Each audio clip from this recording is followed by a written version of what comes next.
Hey guys, welcome to yet another episode of my YouTube channel. I am still here kicking and screaming.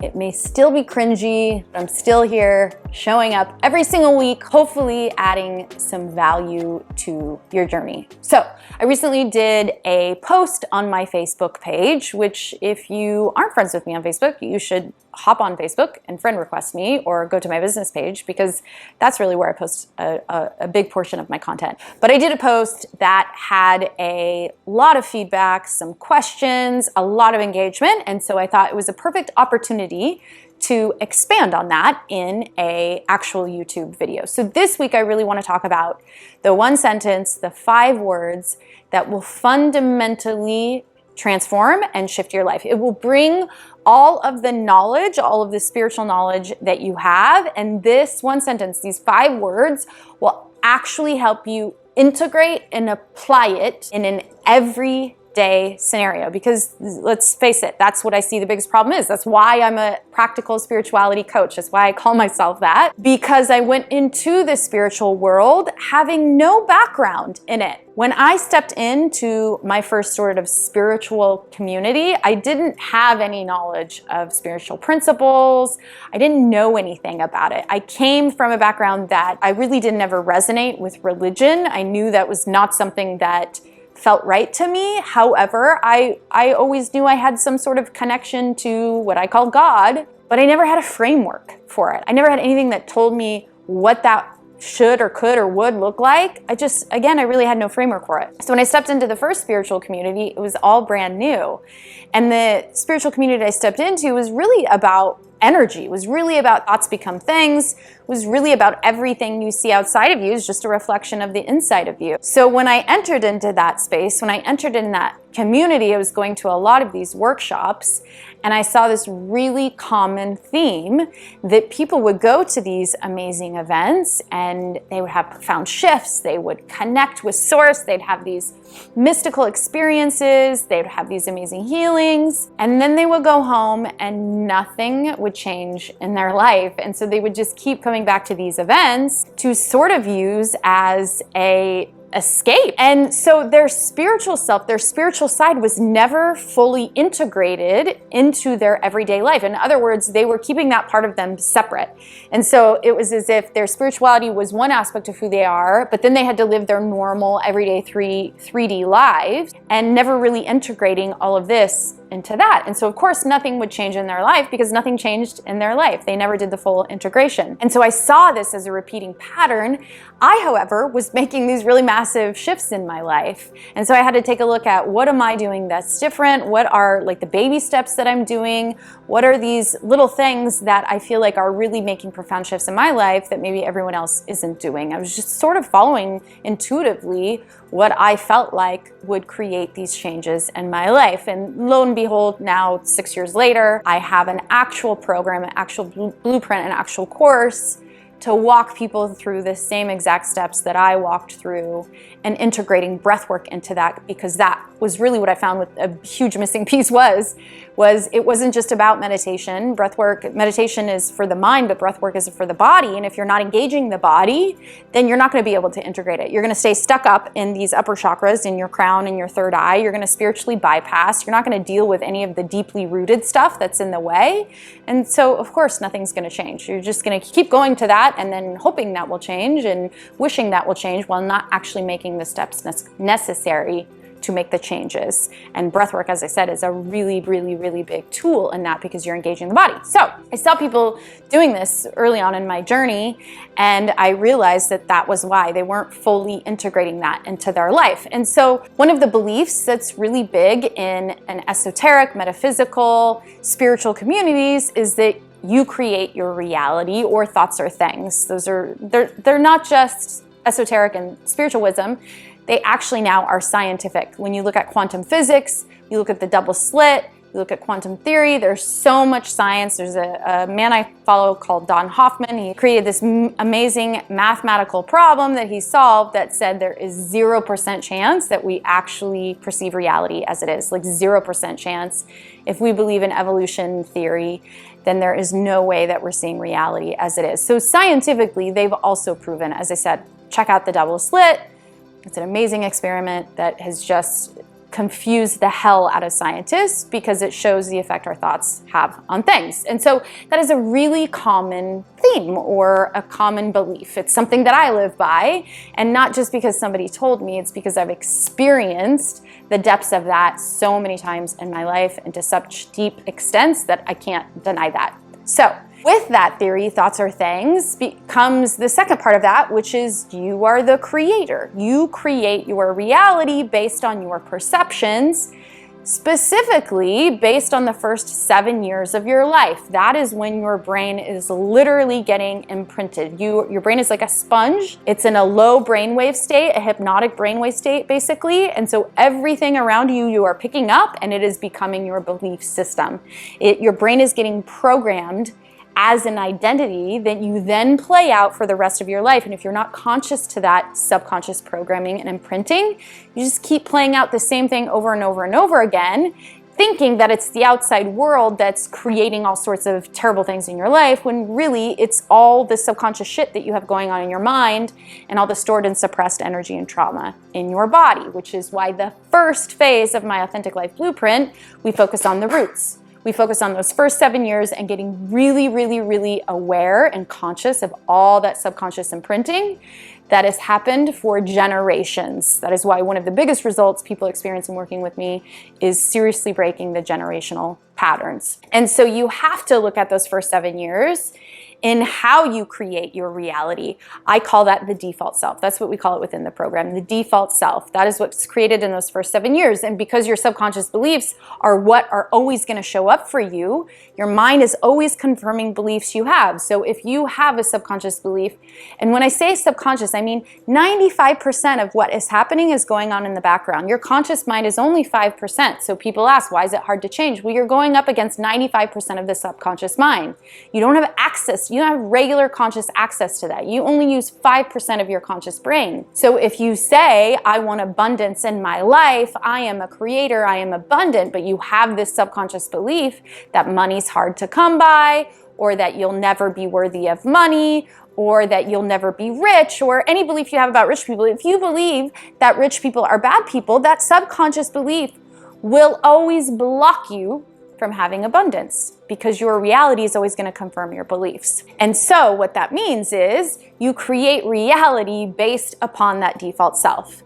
But more importantly, when we dive deeper into this, what we talk about in the spiritual world and the metaphysical world and the self-help world or personal development is that you create your reality, that you are not a victim to your life, you are the creator. There are so many amazing spiritual teachers out there with so much wisdom to offer that talk about this, if you listen to Abraham Hicks, this is one of Abraham Hicks's biggest things is you're not a victim in your life, you're always the creator. It's always attraction. You're always pulling to you what you are attracting, meaning whatever vibration or frequency is happening on the inside, whatever beliefs you have on the inside, that's exactly what's going to show up for you, meaning you are the creator of your life. I also talk about this in one of the phases in my program when we cover radical responsibility, meaning your life, you have to be radically responsible for it, accepting everything that shows up for you. Now, this is where the rubber meets the road, and this is what I talked about in the post. And this is fundamentally a huge shift. I promise you, if you use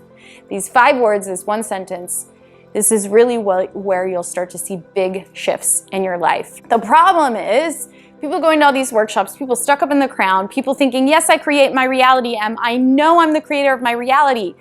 But the moment something undesirable shows up, or someone says something to them they don't like, or something happens at work, or someone cuts you off in traffic, or a bill shows up, or something happens that makes you not feel really good, that is the moment they draw the line in the sand. Now, I talk a lot about this, that line in the sand, because you can believe you create your reality, but for most people, they draw a line in the sand and they're not even conscious of that, which means they're only believing they're creating their reality to a certain point. And that is what stops them from ultimately creating the life that they want, that they dream of, that they desire, that they know they deserve to have, is because they stop being the creator at some point wherever they draw that line in the sand. And usually that's when something bad happens. Usually that's when something shows up and they're like, oh, I'm the creator of my reality, but I didn't create that.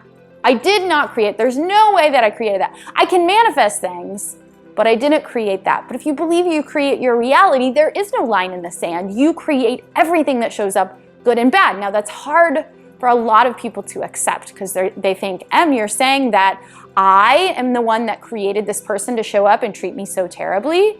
What I'll say is your default self is. Your default self is attracting that to you, but it's an opportunity.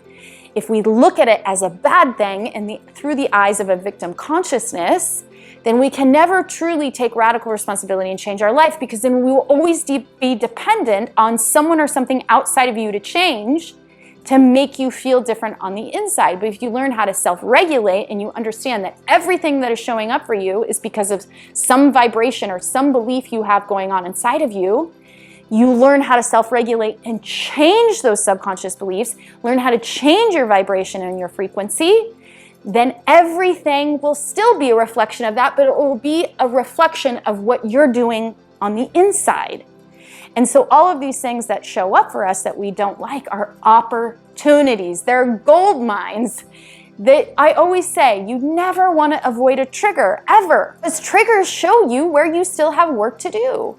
Triggers show you where you are limiting yourself. And if you don't see those triggers, then you're not going to be able to work on them and get rid of them. And these things will continue to show up in your life and you'll continue to be a victim to them. So in saying that, this one sentence is what is going to make a huge difference. I'm going to expand upon this one sentence in a little bit, but I want you to know that if you truly believe you are the creator of your life, if you truly want to become the creator of your life in every way, shape, or form, to truly live a life of freedom, of joy, of happiness, of growth, of transformation, of abundance, of everything you've been dreaming of, then you have to take radical responsibility for everything that shows up, good or bad, so that you can open the invitation to look at what still needs to be worked on inside. So what this looks like in an everyday practical way, because as you know, I'm a practical spirituality coach. That's my jam, that's what I do. And so when a situation shows up in your life, let's say you all of a sudden come across some money.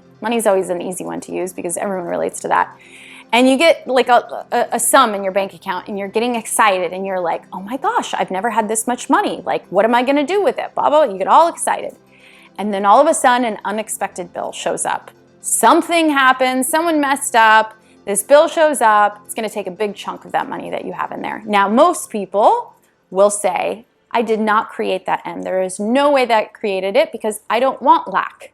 Consciously you don't, but subconsciously, you have blocks that believe that you can never have an abundance of money in your bank account. And so you did create this, you just created it unconsciously. It's not like you're doing this consciously. It's why they call it subconscious. It's why they call it blind spots, because this is all happening in the background outside of your awareness. And so if you can stop when that happens, pause, take a breath, you're gonna feel the emotion. The most important thing is that you don't get wrapped up into it. In other words, you don't believe all the stories that your mind's telling you about this event. You can feel the emotions and not be attached to the story. And you're gonna pause and you're gonna let yourself feel the emotion, not get attached to the story.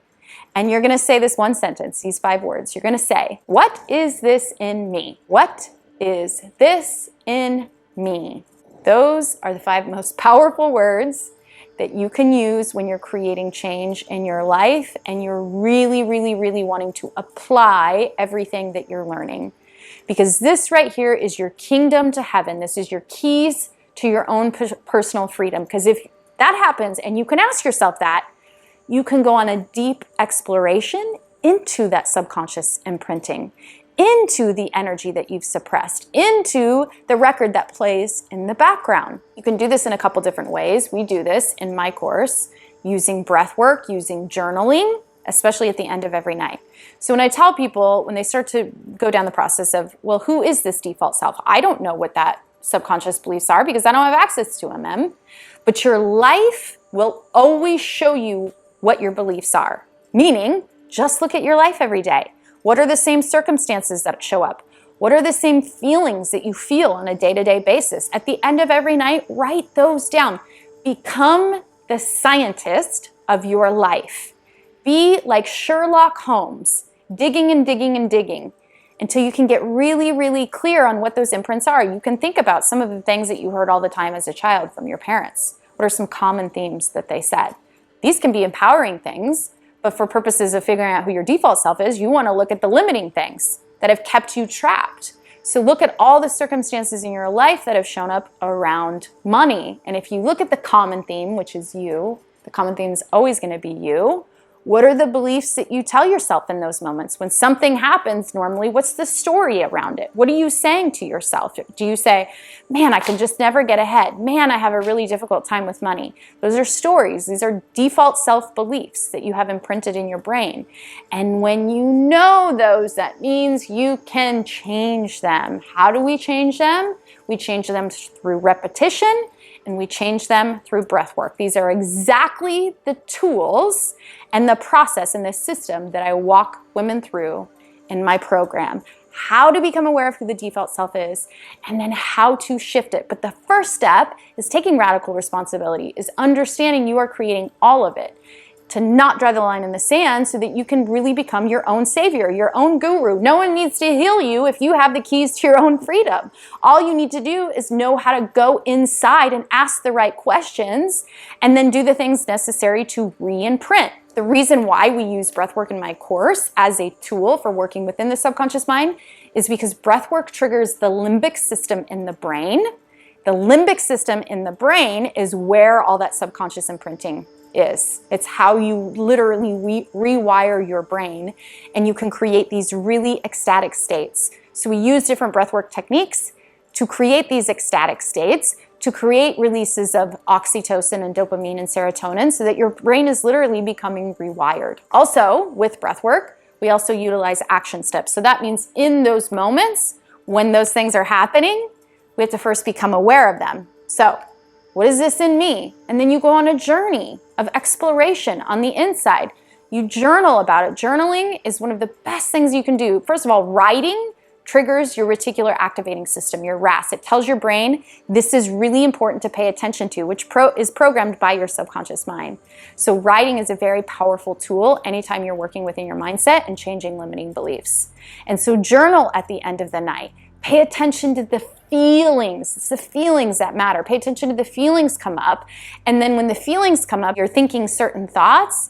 How then are you behaving? How are you reacting? And then how are you behaving within the confines of those feelings and those beliefs and those thoughts that you're saying to yourself? When you can really, truly start to become aware of this. And here's the other really amazing part about breathwork. Breathwork will bring it up. Breathwork will always bring up those things that are subconscious, that are laying underneath the surface. Anything that's underneath the surface, the breathwork will bring up. You can't hide from breathwork. You can ask all of the women that have gone through my program. You cannot hide from breathwork. It will bring these things to the surface. But that is the beauty. If it's below the surface, you don't know it's there, it will continue to rule your life and you'll be unconscious to it. And you'll still just be the victim in your life. And everything that happens, you'll go, why is this happening to me? Instead of going, I know exactly why this is happening. I know why I'm creating this because I have some belief attached to it. So after you ask yourself that question, you go on an exploration, use breath work to re-imprint, to let go of old subconscious beliefs that don't serve you anymore so that you can actually start behaving in a different way. And when you behave in a different way and you think different thoughts, you show up differently, you feel differently, guess what happens? Your life changes. You become the conscious creator and the magic starts happening. You start actually getting sums of money in your bank account that don't go away when a bill comes because you're aware of that subconscious belief. So that is why that sentence and those 5 words are fundamental when you start taking spiritual principles and you create your reality and you're not a victim to your life and you actually start applying them when the rubber meets the road. You can have all the amazing meditations in the world. You can have all the out of body. You can have all the mystical experiences. But if your life isn't changing, none of those things will matter. None of it will matter. You can do thousands of ayahuasca plant medicine ceremonies. But if it's not making a difference in your day-to-day life where it actually matters, because you are a human being living in a 3D world every single day, you might as well quit doing the plant medicine ceremonies because it's not working. This is where the rubber meets the road. When these things show up, you take radical responsibility and you start to shift them with your eyes open. So if you want more information, if that resonated with you, if you are in the place that you're like, shit, am. I am tired of being the victim. I'm tired of having all this knowledge. I'm tired of going to all these retreats. I'm tired of doing all of these things and nothing is shifting. I've tried using other modalities. I'm trying to shift. Like, I don't want to be like my parents that just screamed at me and told me how I was doing everything wrong. I don't want to do that, but I find myself doing that. How do I break these patterns? I want to break the generational patterns that have been alive for generations, obviously. I want to break that so my kids don't experience the same thing. So if you are in that situation, my blueprint's for you, sister. So you can click on the link below to apply. It's an application process because the course isn't for everybody. It is for the right woman in the right place at the right time. That's who it's going to be the most transformational and effective for. So if you think that's you, click on the link below, fill out an application, and then we can start the process from there. We can set up a phone call to dive deeper into exactly the results you can expect from the blueprint. Even if you don't click on the link below, even if you think, I don't need a course right now, just start practicing this. Like, if you just start integrating this and applying this into your life every day, I am telling you, the changes you will start to see will surpass anything that you've experienced before. You will see major shifts in your life. So I hope that helped. Let me know in the comments. Let me know if you practice this. Let me know if you struggle with this. Let me know what you want to hear more of. Let me know if you think this is still cringy or not. I don't know. It still feels a little cringy to me, although it's getting a little bit more comfortable. So I love you all. Thank you for listening and following. Go start applying where the rubber meets the road. Love you.